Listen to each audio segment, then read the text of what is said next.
আজ আমি দর্শনের সবচেয়ে চূড়ান্ত প্যারাডক্স নিয়ে আলোচনা করব, যার নাম ম্যারিস রুম প্যারাডক্স। মনে করুন, ম্যারি নামক এক জিনিয়াস বিজ্ঞানীকে তার জন্মের পর থেকে দীর্ঘ ৩০ বছর একটি সম্পূর্ণ সাদা কালো ঘরে অবরুদ্ধ করে রাখা হলো।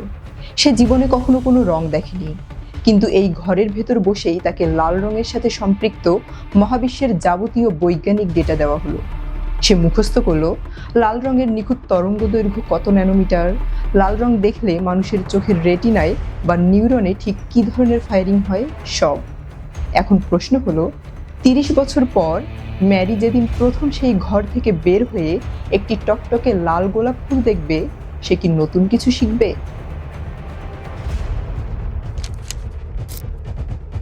ভাববাদীরা বলেন অবশ্যই শিখবে। সে ঘরে বসে যা জানতো তা ছিল কেবল ফিজিক্যাল ফ্যাক্টস বা ভৌত তথ্য, কিন্তু বাইরে এসে সে যা দেখলো তা হলো এক্সপেরিয়েন্স বা সরাসরি অনুভূতি। অন্যদিকে বস্তুবাদীরা বলেন ম্যারি নতুন কিছুই শিখবে না। যদি তাত্ত্বিকভাবে লাল রঙের সব ডেটা তার মস্তিষ্কে ঢুকিয়ে দেওয়া যেত, তবে তার অভিজ্ঞতাও আগে থেকেই তৈরি থাকতো। কিন্তু আমাদের ভাষা সীমাবদ্ধ বলে আমরা তাকে সব তথ্য দিতে পারি না, তাই সে নতুন কিছু দেখছে। কিন্তু আমার প্রশ্ন অন্য জায়গায়। আমি যদি গোলাপের সুবাসের সাথে সম্পৃক্ত পৃথিবীর সকল ফিজিক্যাল ডেটা একটি ডিজিটাল হার্ড ড্রাইভে লোড করে আপনার নাকের সামনে ধরি, আপনি কি গোলাপের ঘ্রাণ পাবেন? আপনি কি তা ফিল করতে পারবেন? পারবেন না। তার মানে ফিজিক্যাল ফ্যাক্ট আর এক্সপেরিয়েন্স এক বিষয় নয়। এই মহাবিশ্ব কেবল জড় পদার্থ বা তথ্যের স্তূপ দিয়ে তৈরি নয়।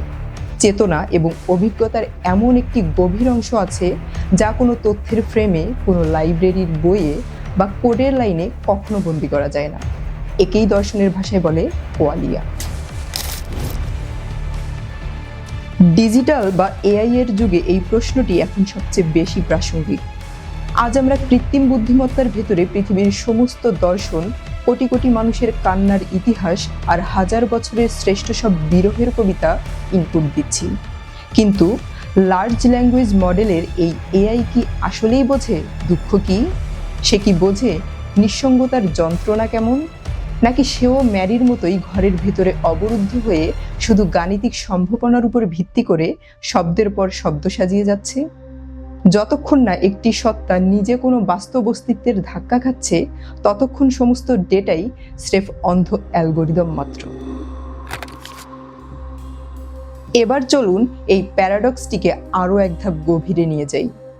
আপনি যখন আপনার কম্পিউটার বা ফোনের স্ক্রিনের দিকে তাকান, আপনি পাশাপাশি সাজানো সুন্দর সুন্দর বিভিন্ন আইকন দেখেন। নেটফ্লিক্সে ক্লিক করলে আপনার প্রিয় সিনেমা চালু হয়ে যায়। গ্যালারির দিকে তাকালে আপনি দুটো ছবির মাঝে একটা দৃশ্যমান দূরত্ব বা স্পেস দেখতে পান।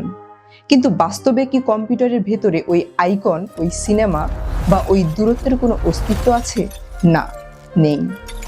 কম্পিউটারের হার্ড ড্রাইভে দুটি ছবির জন্য আলাদা কোনো ভৌগোলিক দূরত্ব নেই। সেখানে কোনো সিনেমা নেই, কোনো লাল বা নীল রং নেই। সেখানে আছে কেবল কোটি কোটি শূন্য আর একের বাইনারি কোড, সিলিকন চিপ আর বিদ্যুতের ওঠানামা। কিন্তু আপনার সুবিধার্থে কম্পিউটার তার ভেতরের সেই জটিল ও কুৎসিত কোডগুলোকে লুকিয়ে স্ক্রিনে একটি সুন্দর ইউজার ইন্টারফেস তৈরি করে রেখেছে। ঠিক এই জায়গাতেই লুকিয়ে আছে মহাবিশ্বের চূড়ান্ত রহস্য। আমাদের এই চেনা মহাবিশ্ব সম্ভবত কোনো বাস্তব জগৎ নয়, বরং এটিও আমাদের চেতনার স্ক্রিনে তৈরি হওয়া একটি ক্ষুদ্র আইকন মাত্র।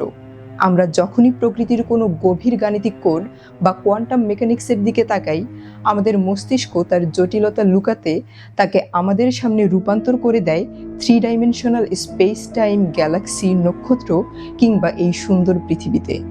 আমরা যা কিছুকে বাস্তব ভাবছি তা আসলে মূল কোডের উপর বিছিয়ে রাখা একটি 3D পর্দা মাত্র। কেন মহাবিশ্বের ডেটা বা কোডের দিকে তাকালে সেটা এক্সপেরিয়েন্স হয়ে যাচ্ছে? বিবর্তনীয় মনোবিজ্ঞানী এবং কগনিটিভ সায়েন্টিস্ট ডোনাল্ড হফম্যানের মতে, আমাদের মস্তিষ্ক কিন্তু মহাবিশ্বকে সেটি বাস্তবে যেমন ঠিক তেমনভাবে দেখার জন্য বিবর্তিত হয়নি। আপনি যদি কম্পিউটারের হার্ড ড্রাইভের কোটি কোটি বাইনারি কোড 0 এবং 1 সরাসরি স্ক্রিনে দেখতে পেতেন, তবে আপনি কোনো কাজই ঠিকমতো করতে পারতেন না। আপনার কাজের সুবিধার জন্য কম্পিউটার সেই জঘন্য কোডগুলোকে ঢেকে দিয়ে সুন্দর উইন্ডোজ বা ম্যাকওএস এর আইকন বা ইন্টারফেস দেখায়।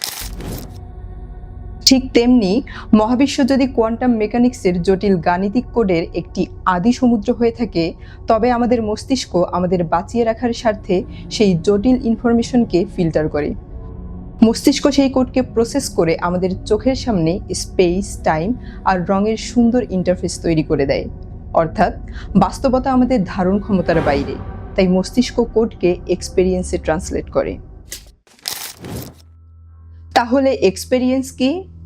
কোয়ান্টাম মেকানিক্সের ভাষায় যতক্ষণ কোনো সচেতন চোখ বা মন মহাবিশ্বের দিকে না তাকাচ্ছে, ততক্ষণ সমস্ত বাস্তবতা কেবল গাণিতিক সম্ভাবনা বা তরঙ্গের একটি অন্ধ সমুদ্র। এক্সপেরিয়েন্স হলো মহাবিশ্বের ব্যাকএন্ড কোডকে রিড করার জন্য আমাদের চেতনার তৈরি করা একমাত্র জীবন্ত ইন্টারফেস। কোড যদি মহাবিশ্বের কঙ্কাল হয়, তবে এক্সপেরিয়েন্স বা আমাদের এই অনুভব করার ক্ষমতাই হলো তার রক্তমাংস এবং প্রাণ। ঠিক এই জায়গাতেই এসেই আমাদের মস্তিষ্ক পুরোপুরি জ্যাম হয়ে যায়। আপনি যদি বলেন ইউজার ইন্টারফেস তো নিজেই মহাবিশ্বের ব্যাকএন্ড কোড দিয়ে তৈরি, তবে আপনি মহাবিশ্বের সবচেয়ে বড় লুপ বা গোলকধাঁধায় পা রাখলেন। ভেবে দেখুন, আমরা যখন আমাদের চোখ, কান আর মস্তিষ্ক দিয়ে মহাবিশ্বের কোডকে প্রসেস করে এই 3 ডাইমেনশনাল ইউজার ইন্টারফেস তৈরি করছি, তখন সেই চোখ, কান আর মস্তিষ্ক নিজেও কিন্তু এই ইন্টারফেসেরই অংশ। তার মানে কি দাঁড়ালো? কোড নিজেই নিজেকে পড়ার জন্য একটা ইন্টারফেস বানাচ্ছে।